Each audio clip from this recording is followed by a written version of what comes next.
যুক্ত আছে, এই জন্য তাদেরকে আল্লাহ তাআলা পুরস্কার দেয় না।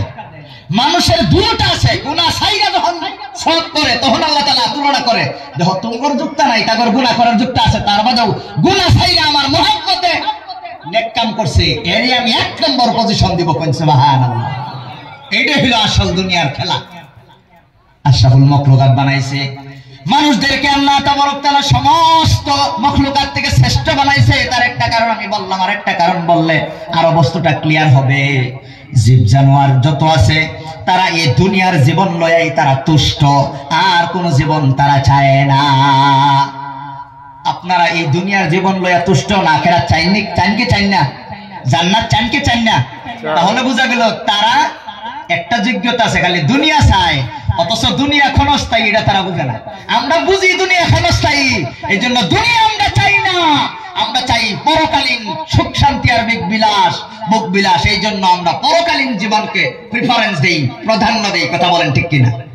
এই হইল জানোয়ার আর মানুষের মাঝে তফাৎ হওয়ার আরেকটা, মানে তফাতের আরেকটা তুলনা।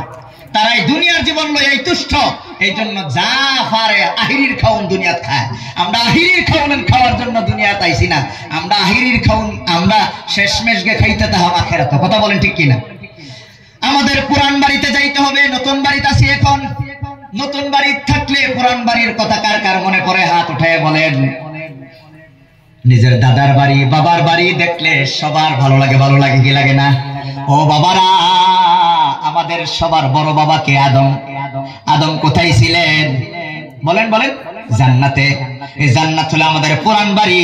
পুরান বাড়ি কে কে যাইতে চান? হাতটা উঁচু করে দেখান। এই পুরান বাড়ি যাইতে হইলে জীবন ভর এই টেস্টটা তোমার দিতে হবে, পরীক্ষাটা দিতে হবে। গুনার মজা হইয়া এই দুনিয়াত গুনাহ করো না, আল্লাহর মহব্বতে পুরান বাড়ি যাওয়ার আশায় গুনাহ ছাড়ো, এইটাই হবে তোমাদের আসল পরীক্ষা। কথা বলেন ঠিক কিনা? বুঝলেন তো? এখন গুনাহ ছাড়িয়া পবিত্র জীবন লইয়া কবরে যাওয়ার ফরমেশন কি, তার মানে পদ্ধতি কি শুনবেন? এই জন্য আমি আয়াত তেলাওয়াত করেছি ভাইয়ারা আমার। আল্লাহ রাব্বুল আলামিন বলে, দুনিয়ার মানুষরা যদি এই আয়াতের প্রতি ঘোর করে, এই আয়াতটা যদি ভালো করে বুঝে, হৃদয়ের মধ্যে যদি এই আয়াতটা যদি জায়গা করে নেয়, ছোট থেকে বড় পর্যন্ত নারী পুরুষ সমাজের সর্বস্তরের জেনারেল শিক্ষিত, এরাবিক শিক্ষিত, ক্ষেত কৃষি করেনওয়ালা কৃষক ভাইয়েরা, বিভিন্ন পৃথিবীর সমাজের সর্বস্তরের মানুষ যদি এই আয়াতটা হৃদয়ের মধ্যে রাখে, আয়াত না জানলেও তার মর্মার্থ যদি হৃদয়ের মধ্যে রাখে, ভাইয়েরা আমার, একজন মানুষ জীবন ভর কোনোদিন গুনাহ করার সাহস পাবে না। আল্লাহ তাবারক তাআলা বলেন, ওয়াত্তাকু ইয়াওমান, একটা দিনকে তোমরা ভয় করো, একটা দিনকে ভয় করো। ভয় করা বুঝেন? কেউ ডরানি বুঝেন? ডরানির স্তর বেলেগ বেলেগ আছে না নাই? আছে না নাই? মানুষের ডরায়। গ্রাম পুলিশ আছে না, বিডিপি পার্টি আছে না? এই বিডিপি, আমার ভাই যদি বিডিপি হয়, আমি তারা দেখে কত নি ডরাই না, গিয়া গুতা মারে কই, এই ভাই তোর খবর কি? আছে না? বেশি ডর না। এই গ্রাম পুলিশের থেকে হোমগার্ড আরেকটু মানুষের ডরাই কি ডরাই না? এই হোমগার্ডের থেকে পুলিশে আরেকটু বেশি ডরাই কি ডরাই না? পুলিশের থেকে আরেকটু বেশি সিআরপি বা আপনার বিএসএফ, তাদেরকে আরেকটু ডরাই কি ডরাই না? তাদের থেকে আরো এনআইএ বা সিআইডি বা আপনার এই যে এই তাদেরকে আরো ডরাই কি ডরাই না? তার উপরে সরকারকে ডরাই কি ডরাই না? উল্টা হল্টা করলে যেন ডরাই কি ডরাই না? কি গো, মানুষ এসপি রে ডরাই কি ডরাই না? পুলিশে যত পরিমাণ ভয় করে, এসপি রে এরকম করে না, তার থেকে আরো বেশি করে, বেশি করে। তাহলে ডর আর ভয়ের স্তর আছে না নাই? ঠিক তদ্রুপভাবে একজন জীব জানোয়ার, একটা বিলাইরে দেখেও মানুষ ডরায়। ডরাই কি ডরাই না? এত বেশি ডরাই না, কারণ বিলাই খামসা দিলেও জানে ভাই রাস্তায় ঢুকতো না, গতিকে দিলে একটা না দেখ হয়তো ডরাই, দেখ মানে হাইতাছে একটু লইরা হরে না। বিলের থেকে কুত্তারে একটু বেশি ডরায়। ডরাই কি ডরাই না? কারণ জানে কুত্তার মধ্যে জলাতঙ্ক হওয়ার বেমারের ভয় আছে। একটা যদি ছয়া দেয়, তখন এল্লা গেলে কিরে কুত্তায় বেরিয়ে ধরলে ইয়ানাপসি শুরু হয়ে দেয়। ডরাই কি ডরাই না?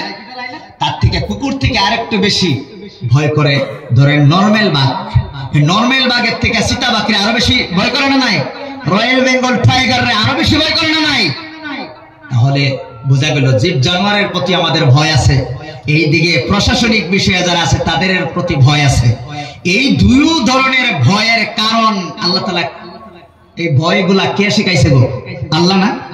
এই যে বাঘের শরীরে শক্তি দিয়েছে কে দিছে? আল্লাহ না?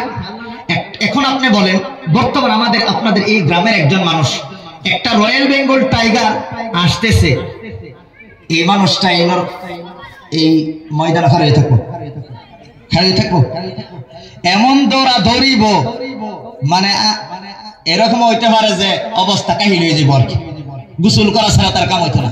কথা বলেন ঠিক কিনা? অথচ এই বাঘের থেকে আল্লাহর শক্তি কম না বেশি?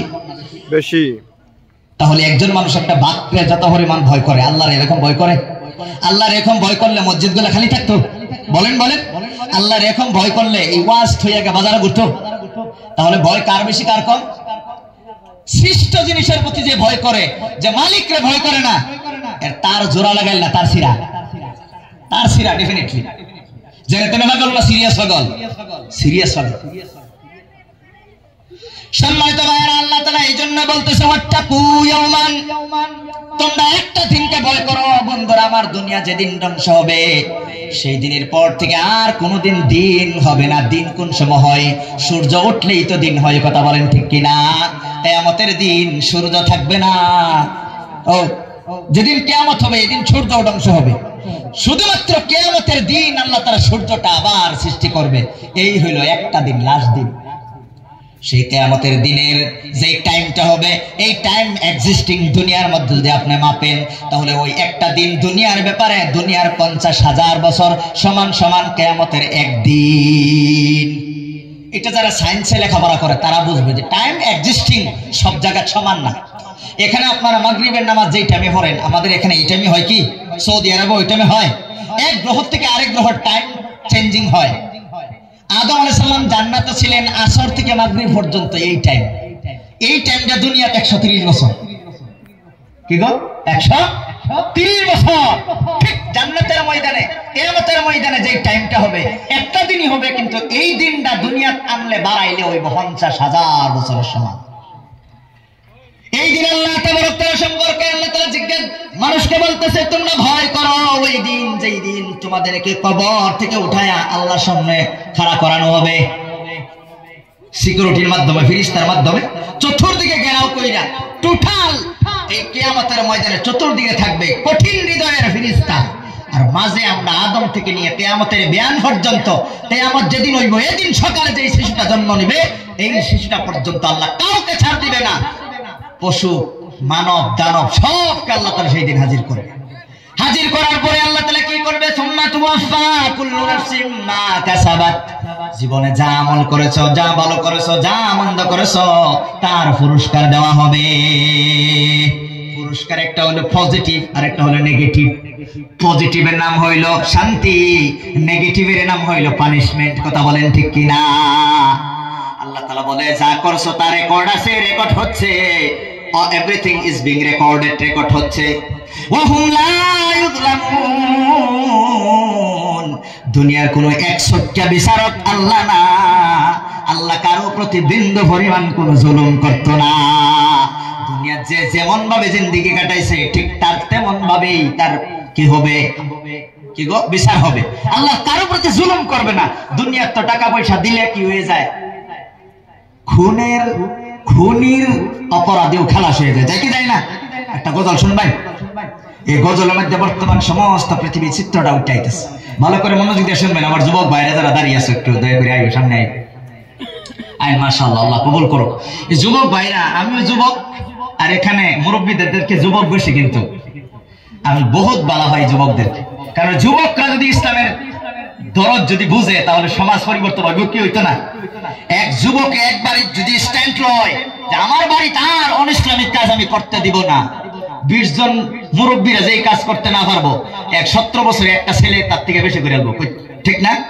হ্যাঁ, তারপরে বইবার জায়গা দিন ইনশাআল্লাহ। এদিকে আমি গজলটা শুনুন, তার বাদে একটু আগে যেতেছি। হে ভাবক ভেবে দেখো, হে ভাবক ভেবে দেখো, বইসে নিরালায়,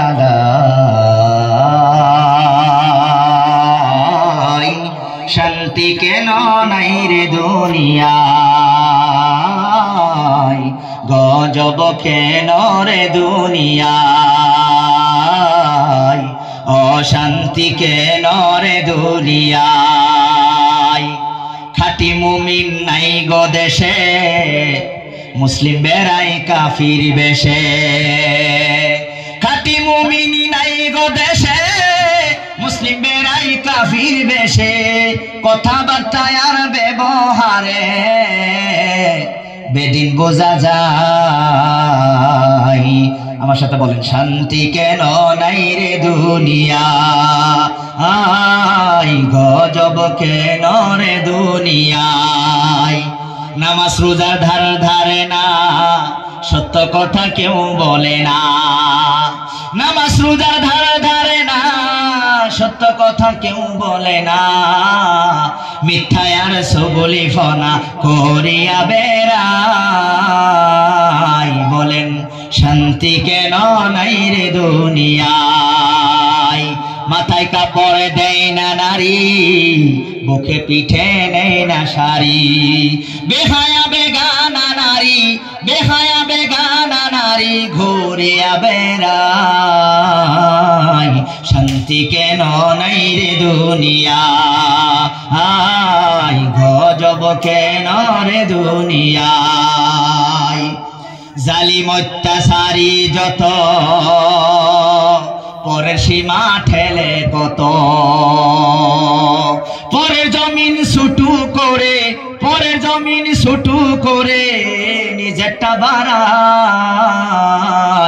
শান্তি কেন নাই রে দুনিয়ায়, গজব কেন রে দুনিয়ায়। অফিস গুলি ঘুষে গরম, অফিসারদের নাই যে শরম। অফিস গুলি ঘুষে গরম, অফিসারদের নাই যে শরম। একটু সল পাইলেই তারা ঘুষের হাত বাড়ায়। শান্তি কেন নাই রে দুনিয়ায়। লোক যায় কোর্ট কাছারিতে, হাকিম সাবক বিচার পেতে। ঘুষ দিলেই তোর খুনের দায়, ঘুষ দিলেই তোর খুনের দায় খালাস হয়ে যায়। শান্তি কেন নাই রে দুনিয়ায়। স্কুল কলেজ আর ভার্সিটিতে সবাই যায় গো শিক্ষা নিতে। কোরআন হাদিস ছেড়ে দিয়ে ব্যস্ত এই দুনিয়ায়। শান্তি কেন নাই রে দুনিয়ায়। নিউ মার্কেটের শপিং মলে যাচ্ছে নারী শতে শতে। মহিলাদের জ্বালাই পুরুষের চলা হলো দায়। শান্তি কেন নাই রে দুনিয়ায়। কথা বলেন ঠিক কিনা? শরম বরম উঠে গেল, শরম বরম উঠে গেল দেশের সব জায়গায়। শান্তি কেন নাই রে দুনিয়ায়। কথা বলেন ঠিক কিনা? আমার ভাইরা, আমরা জন্ম হয়েছে নবীর উম্মত। আল্লাহ তাআলা, আল্লাহর নবী বলে যে ফাদ্দালানি আলাল আম্বিয়া, সমস্ত আম্বিয়াগণের মাঝে আমাকে আল্লাহ তাআলা ফজিলত দিয়েছে। ওয়া ফাদ্দালা উম্মতি আলা সাইরিল উমাম, আর আমার উম্মতরে সমস্ত উম্মত থেকে আল্লাহ তাআলা শ্রেষ্ঠ বানাইছে। কোন সুবহানাল্লাহ। এই শ্রেষ্ঠ উম্মত কিয়ামতের দিন ফার্স্ট অফ অল জান্নাতের মধ্যে যাইবে। উম্মতে মুহাম্মদীরা জান্নাতে না যাওয়া পর্যন্ত জান্নাতের দরজা খোলা হবে না। এই উম্মত যদি ধ্বংস হয়ে যায়, বলেন আমরা কি জবাব দিব? ঠিক না? এই যে মাহফিলগুলা কেন করা হয় শুনবেন। উলামায়ে কেরামের দুইটা কাজ। কয়টা কাজ গো? দুইটা কাজ। এক নম্বর কাজ কি? আল্লাহ তাআলা কোরআনের মধ্যে বলেন, ওয়ালিয়ুনদিরু কওমাহুম। আলিম ওলামারা সমস্ত জাতিকে, যারা আলিম হইতে পারে নাই, খেত কৃষি করার কারণে, খেতিবাতি করার কারণে, ব্যবসা বাণিজ্য করার কারণে, চাকরি বাকরি করার কারণে, স্কুল কলেজে লেখাপড়া করার কারণে যারা যারা কি করতে পারে নাই, জাহান্নাম থেকে বাঁচার এবং জান্নাতে যাওয়ার যারা কোনো কাজ করে নাই, এই সমস্ত জাতিকে জাহান্নামের আগুন থেকে বাঁচায়া জান্নাতের পথ দেখানোর জন্য আল্লাহ তাআলা উলামায়ে কেরামদেরকে দায়িত্ব দিয়েছে। কথা ঠিক না? এই ওলামায়ে কেরামে দুই ধরনের দায়িত্ব পালন করে।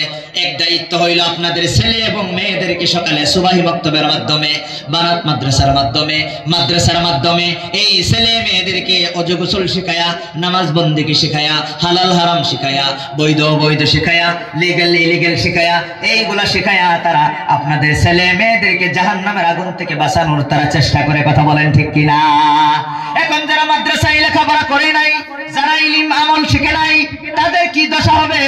যারা সারাদিন ক্ষেত করে, সারাদিন ব্যবসা বাণিজ্য করে, সারাদিন চাকরি বাকরি করে, সারাদিন স্কুলের মধ্যে পড়ে থাকে, তারাও নবীর উম্মত, তাদেরকেও জাহান্নাম থেকে বাঁচতে হবে। এই জন্য বছরে একবার এক এক মাদ্রাসার তরফ থেকে, এক এক মসজিদের তরফ থেকে একটা মাহফিল কায়েম করা হয় আর দাওয়াত দেওয়া হয়। ও কৃষক ভাইয়েরা, আসো মাহফিলে, জাহান্নাম থেকে বাঁচার পথ, জান্নাতে যাওয়ার রাস্তা শিখে যাও। ও শিক্ষিত ভাইয়েরা, তোমরাও আসো মাহফিলে, তোমরাও জাহান্নাম থেকে বাঁচার রাস্তা, জান্নাতে যাওয়ার সুপথ তোমরা চেনে যাও। ও ডক্টর, ইঞ্জিনিয়ার, ব্যারিস্টার ভাইয়েরা, তোমরাও আসো মাহফিলে, বসো, তোমরাও জাহান্নাম থেকে বাঁচার পথ, জান্নাতের পথ তোমরা শিখে যাও। উলামায়ে কেরাম এই দরদ নিয়া তারা আপনাদের জন্য কষ্ট করে করে জাহান্নাম থেকে বাঁচিয়া জান্নাতে চিরস্থায়ী সুখ শান্তি, জান্নাতের একটা সিট রিজার্ভেশন করার জন্য এই রাস্তার প্রসেস সিস্টেম, এই ইমিগ্রেশনের সিস্টেমটা শিখায় দেয়। কথা বলেন ঠিক কিনা? এই জন্য মাহফিল কায়েম করা হয়। কিন্তু এখন দেখবেন অনেক মানুষ কই এই গ্রামের মধ্যে 10টা হুমানে খালি জলসা হইতেছে, কয় জলসা যাইতাম। যুক্তি কি? মানে বেশি জলসা দেওয়া লস, তারা মনে করে লস।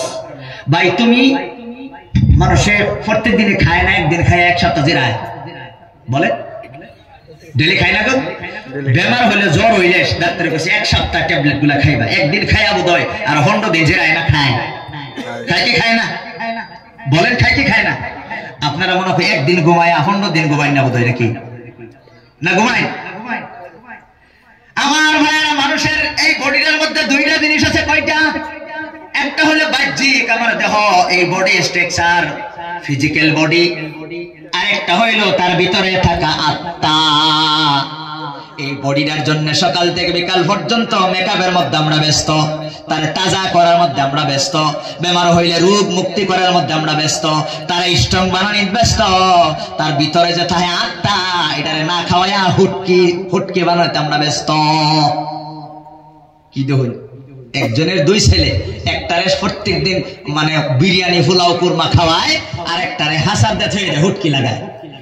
এটা বাপ, এই যে বাপ, এই বাপে এই কাজ করে, এটা তার জোড়া লাগাইছে না তার ছেড়া।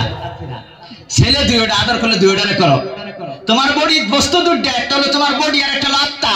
এই বডি রে খাওয়াইতে খাওয়াইতে 25 কেজি বডি 1 কুইন্টাল হয়, কিন্তু তার ভিতরে আত্মা মরতে মরতে আত্মার হেলাইস্ট হয়ে যায়, আত্মার কোনো চিকিৎসা নাই। তুমি প্রত্যেক দিন খাও, এই যে তোমার ভিতরে আত্মাটা পরিষ্কার করবার লেগে হইলে যে কোনো মুহূর্তে, যে কোনো মাহফিলে তুমি চলো, তোমার আত্মা পরিষ্কার হয়ে যাবে। কথা বলেন ঠিক কিনা? মানুষের বর্তমান আত্মা অপবিত্র হয়ে গেছে। কোন কারণে? ভালো মানুষ খারাপ মানুষের সাথে থাকার কারণে ভালো মানুষের আত্মা খারাপ মানুষের মতো হয়ে গেছে। আতর উলার বগলে গেলে আতর না কিনলেও সুগন্ধ না হয়, ভয় মুখে আইতো না। আর গোয়ালির মধ্যে গেলে গোবর সঙ্গ লাগতো না, এমনি সেনার গন্ধ না লাগতো না। তুমি ভালো মানুষের কাছে আসো, মাহফিল যদি 100 হয়, 100টার মধ্যে যাও, তোমার অন্তরের মলিষাগুলা দূর করে আল্লাহ তাআলা তোমার পবিত্র করে দিবে। বলেন সুবহানাল্লাহ। তোমার রূহে কান্দে, সবসময় কান্দে। তুমি বডির প্রতি খেয়াল রাখো, আত্মার প্রতি খেয়াল রাখো না। এই জন্য আমাদের শান্তি নাই। শান্তি আল্লাহ তাআলা অন্তরের মধ্যে দেয়, বডির মধ্যে দেয় না। অন্তরে শান্তি থাকলে বডি এমনি সিধা হয়ে যাইব। মেন পাওয়ার হলো আত্মা। আত্মা যদি ঠিক থাকে তাহলে ঠিক, আত্মা উল্টা হয়ে গেলে সব শেষ, ঠিক না? শরীরের ব্লাড নষ্ট হয়ে গেলে আর শরীরের ফাংশন নষ্ট। হাসা না? ব্লাডই হইলো আসল, ব্লাড নষ্ট হয়ে গেলে সব শেষ। যাই হোক আমার বন্ধুরা, আমি আর বেশি লম্বা করবো না। আমি বলতেছিলাম, দুনিয়ার মধ্যে আল্লাহ তাআলা বলে একটা দিনকে ভয় করো, ভয় করার ফলাফল কি হবে, ভয় করলে কি হবে শোনেন। যদি ভয় করে তাহলে মানুষ একটা বস্তু শিখবে। আমি যদি চুরি করি, আমি যদি ডাকাতি করি, আমি যদি মারামারি করি, আমি যদি বলির ওয়ারিশ ঠগাই, আমি যদি কারো কলমের খোসাই কোটি কোটি টাকা যদি মারিয়া দেই, অসৎ পথে যদি ইনকাম করি, আল্লাহর কাছে গিয়ে কি জবাব দিব? এই ডর থাকলে কোনো মানুষ গুনাহ করবো না। এই ডরটা কোন শিক্ষার থেকে আয়ে বলেন? একমাত্র কোরআনের শিক্ষা থেকে, একে না। আচ্ছা, কোরআনের শিক্ষা আর জেনারেল শিক্ষার একটা তুলনা আমি দেই, গার্জিয়ান যারা আছেন খুব ভালো করে শুনবেন, এখানে শিক্ষিত অনেক মানুষ আছেন। সম্মানিত ভাইয়েরা আমার, দুনিয়ার মধ্যে জেনারেল শিক্ষা আর অ্যারাবিক শিক্ষা দুইটা শিক্ষা ব্যবস্থা আছে, আছে কি আছে না? দুইটা শিক্ষা ব্যবস্থার দুইটা টার্গেট আছে। কয়টা টার্গেট আছে গো? দুইটা টার্গেট আছে। টার্গেট বিহীন দুনিয়ার মধ্যে দুইটা প্রাণী টার্গেট বিহীন কাজ করে। এই দুই প্রাণী ছাড়া পৃথিবীতে আর কেউ টার্গেট উদ্দেশ্য ছাড়া কাজ করে না। এই দুই প্রাণীকে, একটা হলো মস্তিষ্কর ভারসাম্যহীন পাগল, আর একটা হলো ছোট বাচ্চা। এই দুইজনে আপনার কোনো উদ্দেশ্য ছাড়া কাম করে। পাগলের কোনো উদ্দেশ্য আছে কাজ করার, ছোট বাচ্চার কোনো উদ্দেশ্য আছে? একটা হলো এটা, আরেকটা হলো এই দুই বস্তু ছাড়া পৃথিবীর সবই কোনো না কোনো উদ্দেশ্য নিয়ে দুনিয়ার মধ্যে চলে। চলে কি চলে না? এই যে এখন আমি ওয়াজ করতেছি, আমার একটা উদ্দেশ্য আছে। আপনারা ওয়াজ শুনতেছেন, আপনারও একটা উদ্দেশ্য আছে। যারা বাজার করতেছে তাদেরও একটা উদ্দেশ্য আছে, আছে কি আছে না? বলেন আছে না নাই? কিন্তু মনে রাখবেন, এই যে আমাদের যে উদ্দেশ্য আছে, আমাদের যে একটা স্বার্থ আছে, এটা স্বার্থ বলে। স্বার্থ দুই প্রকার। কয় প্রকার? দুই প্রকার। একটা হলো উচ্চ স্বার্থ আর একটা হলো তুচ্ছ স্বার্থ। উচ্চ স্বার্থ কারে কয়? উচ্চ স্বার্থ হইল পরকালীন জীবনে সুখ শান্তি আর ভোগ বিলাসের জন্য যা কাজ করা হয়, যা সাপোর্ট করা হয়, এগুলো হলো উচ্চ স্বার্থ। আর দুনিয়ার এই ক্ষণস্থায়ী জীবনের জন্য যারা পাগলের মতো হয়ে থাকে, যেটার লেগে আমরা বানাইছেই না, এই স্বার্থ হলো তুচ্ছ স্বার্থ। ওয়াজ বাদ দিয়া যারা দোকানদারি করতেছে, এগর স্বার্থ উচ্চ স্বার্থ না তুচ্ছ স্বার্থ? বলেন বলেন। ওয়াজ থেকে যারা ঘোরাঘুরি করতেছে, এগর উচ্চ স্বার্থ না তুচ্ছ স্বার্থ? ওনারা তুচ্ছ স্বার্থ লিয়া দুনিয়ার কাজ করে। আল্লাহর কাছে তুচ্ছ স্বার্থ ছাড় পয়সার দাম নাই। পক্ষান্তরে বন্ধুরা আমার, আমি আপনাদেরকেও কিছু কথা শোনাইতেছি। কি উদ্দেশ্যে? কোটি কোটি টাকা এখানে ইনকাম করবো, এই উদ্দেশ্য নয়। আমার একজন নবী হারা এতিম একজন উম্মত যদি জান্নাতের পথে চলে যায়, একজন বাবা যদি আমল করা আরম্ভ করে দেয়, ওই মানুষটা আরো 10 জনরে বলবে, ওই মানুষটা আরো 10 জনরে বলবে, এই 10 জনে 20 জনরে বলবে। এই যে একটা ভালো কাজের যে একটা কন্টিনিউ একটা চেইন সৃষ্টি হয়েছে, আমি এই কাজটা করার কারণে আমার কথা শুনিয়া যারা যত আমল করবে কিয়ামত পর্যন্ত করিয়া যত পুরস্কার তারা পাইবে, তাদের সমপরিমাণ পুরস্কার আল্লাহ আমারে আল্লাহ ততটা দিবে। কোন সুবহানাল্লাহ। আপনাদের একটা স্বার্থ আছে, এই স্বার্থটা কি? হুজুরের কাছ থেকে কত কথা শুনে যদি আমরা জাহান্নাম থেকে বাঁচিয়ে যাইতে পারি, জান্নাতে চলে যাইব। জান্নাতের জন্য যে স্বার্থ কাজ করে, এই স্বার্থ তুচ্ছ না উচ্চ? তাহলে আপনাদের স্বার্থ উচ্চ, আমাদের স্বার্থ উচ্চ। তাহলে বুঝলাম দুই প্রকারের নিয়ত বালা না? আল্লাহ কবুল করে, বলেন আল্লাহুম্মা আমিন। সম্মানিত ভাই, আমি বলতেছিলাম ঠিক তদ্রুপ ভাবে জেনারেল শিক্ষার একটা টার্গেট আছে, আরবি শিক্ষার একটা টার্গেট আছে। দুনিয়া শিক্ষার টার্গেট হইল এই ক্ষণস্থায়ী এই জীবনে সুখ শান্তি আর ভোগ বিলাস নিশ্চিত করা। ওখানে আমার উত্তর দেয়, আগে কি কইছিলাম? এই দুনিয়ার সুখ শান্তি আর ভোগ বিলাসের লেগে আল্লাহ করে বানাইছে না। কিন্তু জেনারেল শিক্ষার একটা টার্গেট হইল এই দুনিয়ার সুখ শান্তি আর ভোগ বিলাস নিশ্চিত করা। যদি কোন, তাহলে তার প্রমাণ কি? প্রমাণ হইল একজন মানুষ এমএ পাস যারা করছে তাদেরকে যদি জিজ্ঞাসা করেন, ভাই তুমি এমএ পাস কেন করেছো? ওই বাবা কোনদিন কে বলতে পারবে আমি এমএ পাস করেছি এই জন্যই কবরে যে এমন কিরনাকিরে 3টা সওয়াল করবে, তার উত্তর দেওয়ার জন্য আমি এমএ পাস করেছি? কেউ বলতে পারবে? একজন ডক্টরকে যদি বলেন তুমি ডক্টর কেন হয়েছো, ডক্টরকে কোনদিন কি বলতে পারবে যে আমি ডক্টর হয়েছি এই জন্যই? কিয়ামতের ময়দানে 5টা সওয়াল করা হবে, 5টা সওয়ালের উত্তর দেওয়ার জন্য আমি ডক্টর হয়েছি। কেউ কি বলতে পারবে? কেউ বলতে পারবে? বুঝলাম যে দুনিয়ার শিক্ষা এই দুনিয়ার মধ্যে সীমাবদ্ধ, আখিরাতে তার কোনো কাজ করতে পারে না। ঠিক না? ঠিক। কিন্তু ভাই এই দুনিয়াতে আমাদের চলতে হবে, এই দুনিয়ার সংসারের কাজ আমাদের করতে হবে, করে করে এই দুনিয়ার থাকি এই জান্নাত কামাই করতে হবে। এই জন্য জেনারেল শিক্ষা যেহেতু এই দুনিয়ার জন্য জরুরি, এই জন্য বাদ দিতে কেউ পারবেন না, করতেই হবে। জেনারেল শিক্ষা যদি এই দুনিয়ার জন্য, কিন্তু করতে হবে তোমার। যেমন একটা উদাহরণ দিই, ধরেন আমরা 3 ভাই 3 বোন, আমি বড়, আমার 2 নম্বর ভাই গুয়াহাটি মেডিকেল কলেজ থেকে এমবিবিএস করে এখন ডিব্রুগড় মেডিকেল কলেজে এমএস করতেছে। এখন আপনারা বলেন আমার যদি বেমার হওয়ার চান্স আছে না নাই? আছে না নাই?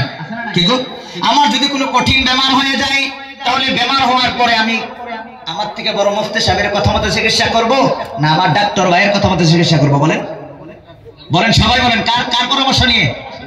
ডাক্তার ভাইয়ের। কারণ বোঝা গেল তাহলে আমি যত বড় মুফতি হই না কেন, ডক্টর সারা দুনিয়া চলা যায় না। কথা ঠিক না ঠিক? কি গো হাসানা? কিন্তু এখন যদি আমার ভাই যদি জাহান্নামের আগুন থেকে বাঁচতে চায়, তাহলে আমার ভাই তার থেকে বড় এফআরসিএস ডক্টরের কাছে যাইবে না, আলিম উলামা এবং তার আলিম ভাইয়ের কাছে আসতে হবে। কথা বলেন, আলিম ভাইয়ের কাছে আসতে হবে কি হবে না? তাহলে আমরা সমন্বয় করলাম, আমরা যদি বিপদে পড়ি তোমরা আমাদেরকে সহায় করবা, তোমরা যদি জান্নাতে যাইতে চাও আমাদের কথা মতে তোমরা চলবা। এইটা যদি হয় তাহলে স্কুল কলেজ ভার্সিটি পড়াও সওয়াবের কাজ, গুনার কাজ নয়। স্কুল কলেজ ভার্সিটিতে হলো সব হইব দুইটা শর্তে। কয়টা শর্তে? এক নম্বর শর্ত হইল মুসলমানে ঠিক থাকতে হবে, নামাজ পড়িয়া তোমার স্কুল কলেজ ভার্সিটিতে পড়তে হবে। এখন নামাজ ছাইরা যদি স্কুল কলেজ ভার্সিটিতে পড়ো, এই শিক্ষায় তোমার জাহান্নামে চলে যাবে। কথা ঠিক না ঠিক? আর যদি নামাজ পড়িয়া তুমি স্কুল কলেজ ভার্সিটি পড়ো, একজন আলিম উলামা কেউ বিরোধ করবে না, বলবে বেটা ঠিক আছে, আমরা এটাই চাই, নবী এটাই চাই, আল্লাহ এটাই চাই যে আমার বান্দারা ইকরা বিসমি রাব্বিকাল্লাযী খালাক পড়ো পড়ো, কিন্তু আল্লাহর নামটা স্মরণ রাখো। আল্লাহরে ছাইরা দেন, আল্লাহর দইরা তুমি লেখাপড়া করো।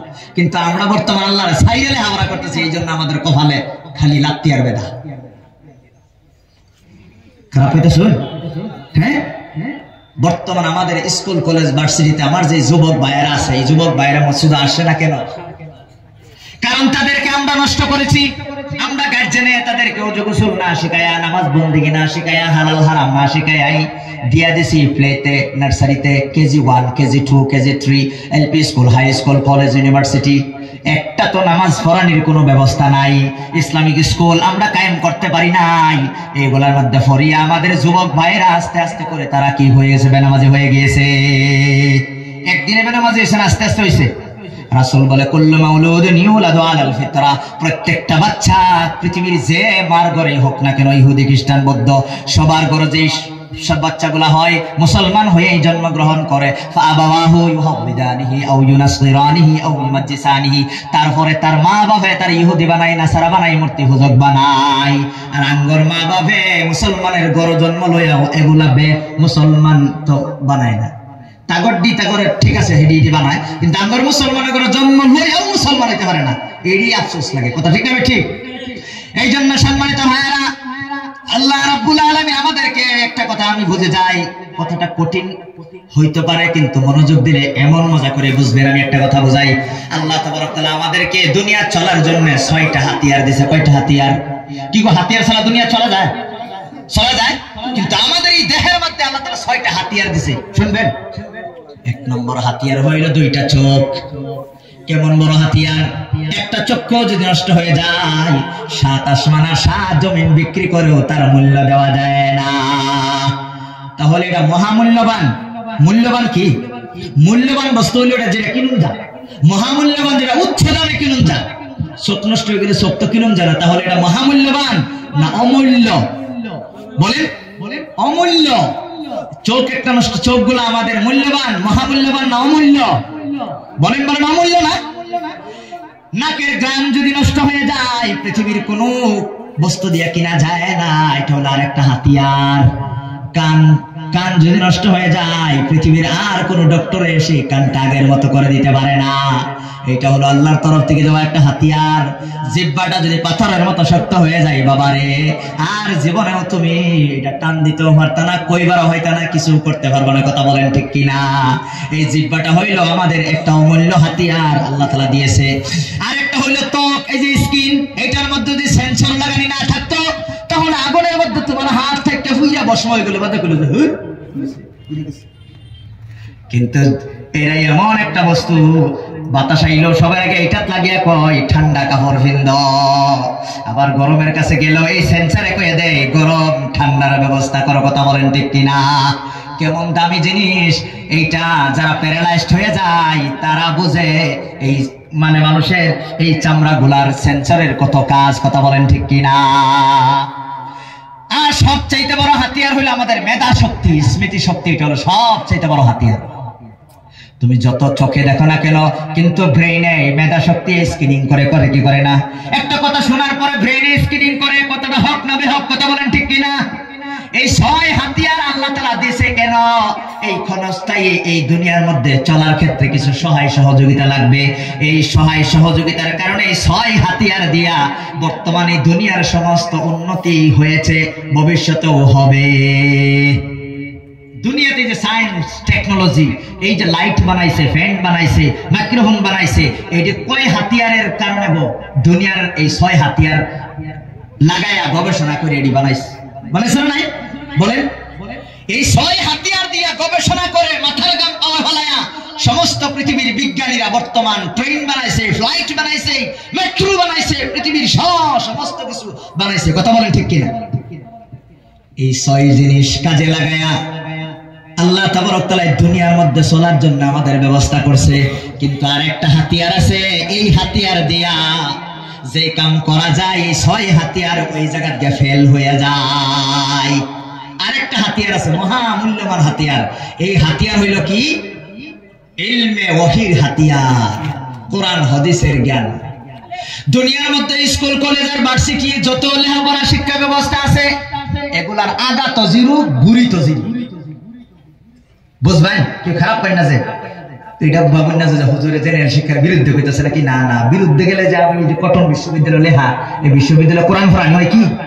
আমি তো পড়তেছি, প্রয়োজন বুঝে পড়তেছি। এখন আমি প্রশ্ন আপনাদেরকে করতে চাইতেছি, দুনিয়ার যত শিক্ষা ব্যবস্থা আছে এগুলা মানুষের মাথা গামায়া বানাইছে। যে কাম মাথা গামায়া করা যায়, এই কামের জন্য আল্লাহ তাবারক তাআলা আমাদেরকে কোনো দায়ী করবেন না। যেটা মাথা গামায়া করা যায়, আমরা এই নই যদি আল্লাহ হেল্প করে তাহলে হলো আমার আল্লাহ রব। কথা ঠিক না ঠিক? কোরআনের যে শিক্ষা, এই শিক্ষাটা মাথা গামায়া, দুনিয়ার বিজ্ঞানীরা মাথা গামায়া একটা আয়াত বানাইতে পারে না। এটা হলো 7 নম্বর হাতিয়ার। এই হাতিয়ার হইল আসল হাতিয়ার। এই হাতিয়ার যারা আছে এই হলো মানুষ। কথা বলেন ঠিক কিনা? কবরের মধ্যে সওয়াল জবাব হবে, এটা কোন? এটা 6 হাতিয়ার। এই যে আগে 6 হাতিয়ার কইলাম, এই 6 হাতিয়ার দেয়া কোশিশ কইরা পৃথিবীর সমস্ত বিজ্ঞানীরা ক্ষমতা আছে কইবার লেগে যে কবর সওয়াল জবাব হইব। কোন হাতিয়ারের হল এটা? ইলমে ওয়াহির হাতিয়ার। এই ওয়াহির হাতিয়ারের দ্বারা আমরা জানতে পারলাম যে কবর সওয়াল সব 3টা হইব। হইব কি হইতো না? সম্মানিত ভাইরা, কবরের মধ্যে সওয়াল জবাব হইব, এটা অনেক মানুষ বিশ্বাস করে না। এটা বিশ্বাস করাইবেন কিভাবে? একটা ঘটনা শুনবেন। ঘটনা হইল, বন্ধুরা আমার, একটা স্বামী আর একটা স্ত্রী এক বিছনার মধ্যে বইল। স্বামী ঘুমাইছে, স্ত্রী হজাক বইছে। স্বামী ঘুমায় এই স্বপ্নে দেখতেছে কোন এক জঙ্গলের মধ্যে গেছে, যাওয়ার পরে একটা ভাগ আইতেছে, আয়া তারে কামড় দিবার লেগে কইরা যখন করছে, এই সোমবেলা এই স্বামী হইতে হইতে কয় বাঁচাও বাঁচাও বাঁচাও, জোরে জোরে কইতেছে। তার বেটি কইতেছে, আরে কি হইলো কি হইলো কি হইলো কি হইছে না কি হইছে? গামেছে না বিনাশ, তুই সর্বনাশ, তুই যদি আমার ডাক না দিতি তাহলে আমারে খাই ফেললো। এরকম আগ করছে। এখন কোন হেজ এটা কইতেছে, স্বপ্নে হাসা দেখছে না নাই? এখন বেডিয়ে কি না করবো যে তুমি হুদাই কইতেছ? বেডিয়ে না করবার জরুরত আছে? কারণ বেডিও যে স্বপ্ন দেয় এটা জানে, স্বপ্ন যে হাসা। আমার বন্ধুগণ একসাথে বসে রইল, তার স্বামী দেখলো ভাত খাইতেছে, তার স্ত্রী তো চোখকে দেখলো না, কিছু দেখলো না। তাহলে বোঝা গেল স্বপ্ন সত্য। সত্য কিনা? ঠিক তদ্রুপ ভাবে তুমি মানুষটা কবর দিয়া তার সওয়াল জবাব হইব, তুমিও দেখতা না, তুমি দাঁড়াইলেও দেখতা না। কারণ তুমি তোমার ভাই হত্যা রয়েছে, ভাইয়ের স্বপ্ন যেমন তুমি জানো না, তোমার এই ভাই কবর গেলেও তার যে সওয়াল জবাব হইব এটাও তুমি দেখতা না। স্বপ্নের মতো এটা তুমি দেখতা না, কিন্তু হ্যাঁ হইব, রিয়েল, শিওরলি হইব। তাহলে আমরা অন্ধবিশ্বাস লইয়া কথা কই না রিয়েল কথা? এই যে মানুষে অবিশ্বাস করবো যে কবরের মধ্যে আমার সওয়াল জবাব হইতো কে লিগা, এই জন্য আল্লাহ তাআলা স্বপ্নের মাধ্যমে আল্লাহ তাআলা এই প্রশ্নের জবাব দিছে। স্বপ্নে দেখলে আমি কি দেখতেছি আমার লগে হইতে থেকে গম হয় না। ঠিক কবরের মধ্যে কার শান্তি হইব কার অশান্তি হইব, এটা কবর আর একজন না, তুমি তোমার হাইতান গোষ্ঠী লেখা হইতে গম হইতে। কথা ঠিক না ঠিক? আমার বন্ধুরা, আমি বলতেছিলাম এই দুনিয়ার মধ্যে বর্তমান আমরা যদি বাঁচতে চাই, এই কিয়ামতের দিনটারে আমরা ভয় করতে হবে। ভয় যদি করি তাহলে জীবনেও আমাদের কোনো অসুবিধা হবে না। আমি বলতেছিলাম 2টা শিক্ষার টার্গেট আছে দুনিয়ার।